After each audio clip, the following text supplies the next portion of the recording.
Easter is a time that means hope for everyone, even people in the worst possible situation. One of the best things about doing jiu-jitsu here is that every once in a while I get to roll a black belt. And one of our black belts, who will remain nameless, up there, whispers in my ear every now and then, "Look what you've gone and made me do, John." Often in life, we end up in situations largely because of what we've either done or not done. And jiu-jitsu is the great equalizer. You end up where you are because of what you've done. This Easter, I've been getting to know a bloke named Barabbas in Matthew 27. And Matthew 27 tells us this. It was the governor's custom at the festival of the Passover to release a prisoner chosen by the crowd. And at that time, they had a well-known prisoner whose name was Jesus Barabbas. So when the crowd had gathered, Pilate asked him, "Which one do you want me to release to you? Jesus Barabbas or Jesus, who is called the Messiah?" The crowds, they end up screaming for Jesus the Messiah to be crucified and for Jesus Barabbas to be released to them. It turns out actually that Barabbas was a bit of a scrapper. He grew up in the midst of a broken and messed up world. He had made some bad choices. He chose to let anger and bitterness take root in his heart. He chose to mix with the wrong crowd, and he chose to pick up his sword one day and join his mates in an uprising against Rome.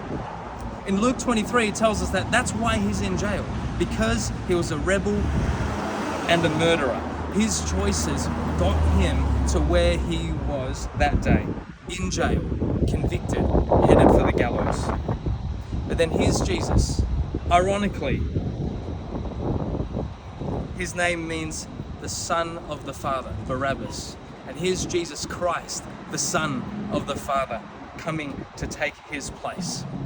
Scripture doesn't tell us how the rest of Barabbas' life played out, how he used his freedom or what he did with the rest of his life. We don't know the choices that he made, but all we're told in Scripture is that on that day, he walked free because an innocent man took his place.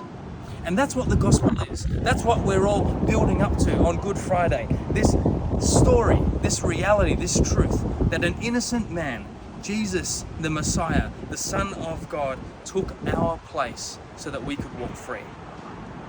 And as we draw closer to Good Friday, I just want to leave you with 3 challenges. I want to invite you to respond to Easter this year in 3 ways.